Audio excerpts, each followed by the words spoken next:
All right, so welcome to the deep dive. We've got five really fascinating science articles to get through today, all from 2025. A lot going on. And we're gonna look at these, not just sum them up, but look at them through a really fascinating new perspective. It's called motion theory. Okay. Which basically says everything is motion, right? Like even Yeah. even what we think of as solid objects Yeah. are just like stuff moving around really, really fast. Yeah. So we're gonna try to use that lens to look at these articles and see if it gives us any new insights. Okay, yeah. So it's like the universe is basically a giant dance floor, and everything's moving and grooving to its own rhythm, and we're going to try to figure out the choreography. Exactly. All right, cool. So let's dive into our first article, which is about this incredible breakthrough in superconductors. Scientists at the University of Rochester have finally managed to create a superconductor that works, get this, at room temperature. Yeah, this is huge. I mean, for the longest time, superconductors, which are materials that can conduct electricity with absolutely zero resistance. Right. They only worked at like crazy low temperatures, like close to absolute zero. Yeah. Which meant you needed all this like bulky, expensive equipment to keep them cold. So it really impractical for a lot of applications. Yeah, like imagine trying to, power your house with a superconductor that needs to be kept at like minus 400 degrees Fahrenheit. Not very convenient. Not at all. But now with this new material, it works at normal room temperature and pressure. It's like suddenly the possibilities are endless, right? Like imagine power lines that don't lose any energy. Oh, yeah. Or electronics that are like ridiculously efficient. Or even, those levitating trains that we've been like fantasizing about forever. That would be awesome. I know, right? It's like we're finally unlocking this whole new level of technological advancement. Absolutely. And from a motion theory perspective, it's really interesting because what's happening here is, we used to think of electricity as the flow of electrons. Right. But now we're realizing that electrons are just these like tiny little packets of motion. And in a superconductor, they're all moving in perfect harmony. Like imagine a perfectly choreographed ballet where every dancer is moving in sync. So it's not just about the absence of resistance, it's about this perfect synchronization of motion. Exactly. And that's what makes it so efficient. It's like there's no wasted energy because everything is moving in the same direction. And that's a really powerful idea. Yeah, that's a cool way to think about it. All right, let's move on to our next article, which takes us to Mars. NASA's Perseverance rover has made a pretty exciting discovery.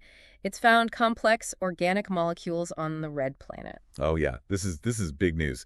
So organic molecules are like the building blocks of life. Things like amino acids and nucleotides.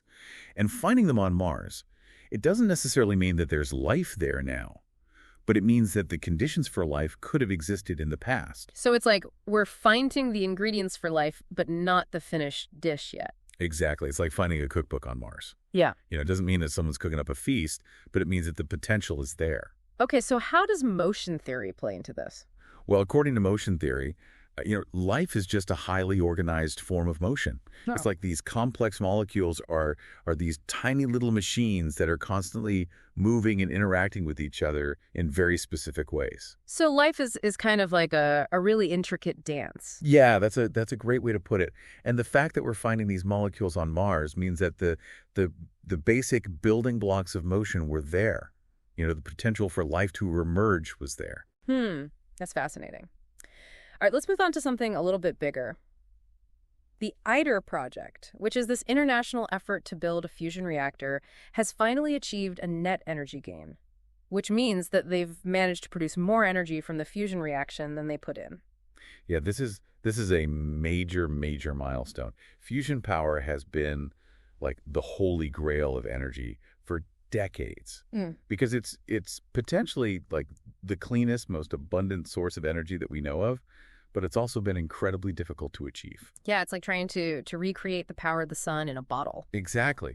And for a long time, people thought it was impossible. But now, with ITER, we're actually starting to see it become a reality. And from a motion theory perspective, what's happening is that we're basically taking these tiny little particles, these atoms, and we're forcing them to merge together. Okay. And when they merge, they release a tremendous amount of energy. It's like imagine two spinning tops colliding and then exploding. So it's all about motion being converted into energy. Exactly. And the key to fusion is to control that motion. Make sure that it's released in a way that we can harness it. And that's what ITER is all about. It's about mastering the art of motion control at the atomic level. Wow. Okay, let's switch gears a bit and talk about animal communication. Project CEA has been using AI to decode the languages of dolphins and whales. Yeah, this is really cool stuff. So for a long time, we've known that dolphins and whales are incredibly intelligent animals. And they communicate with each other using these complex vocalizations, but we've never really been able to understand what they're saying until now. So it's like we're finally starting to crack the code of their language. Exactly. And what we're finding is that they're not just like making random noises, they're actually having conversations. They're talking about their environment, their relationships, their plans. Wow. So they're basically having the same kind of conversations that we're having right now. Yeah, pretty much. And from a motion theory perspective, what's happening is that they're using sound waves to create these intricate patterns of motion in the water. And those patterns of motion are carrying information.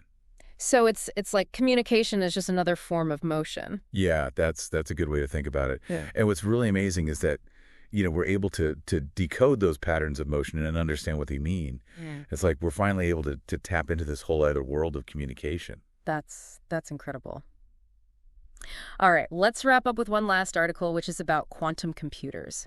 Google Quantum AI has managed to solve a mathematical problem in minutes that would have taken a classical computer millions of years to solve. Yeah, this is another one of those breakthroughs that's like completely mind-blowing. Yeah. So quantum computers are these like super powerful computers that exploit the weirdness of quantum mechanics. Right. And one of the things that makes them so powerful is that they can be in multiple states at the same time, which is like totally counterintuitive to our everyday experience of the world. Yeah, it's like being in two places at once. Exactly. And that allows them to do calculations in a completely different way than classical computers. It's like, imagine instead of having to solve a maze one path at a time, you could just like explore all the paths simultaneously. Wow. So it's like quantum computers are playing by a whole different set of rules. Exactly. And from a motion theory perspective, what's happening is that they're basically manipulating motion at the quantum level. They're taking these tiny little packets of energy, these quanta, and they're using them to perform calculations. So it's like quantum computers are the ultimate motion machines. Yeah, that's a great way to put it. And the fact that they can solve problems that are like literally impossible for classical computers to solve, it's just another example of how motion is the fundamental principle that underlies everything in the universe. All right, well, that was a whirlwind tour of some of the most amazing scientific breakthroughs of 2025. Absolutely. From room temperature superconductors to fusion power to quantum computers, it seems like we're on the verge of some truly transformative technological advancements. I agree. And what's so exciting is that, all of these breakthroughs are interconnected in a way. They're all driven by our growing understanding of motion. Yeah. And that's what motion theory is all about. It's about seeing the universe as this interconnected web of motion. Exactly. So as you go about your day-to-day, think about how motion theory might apply to your own life. How are you moving and interacting with the world around you? That's a great question. And how can you use your understanding of motion to create something new, to solve a problem, to make a difference? Thanks for joining us for the deep dive. Thanks for having me.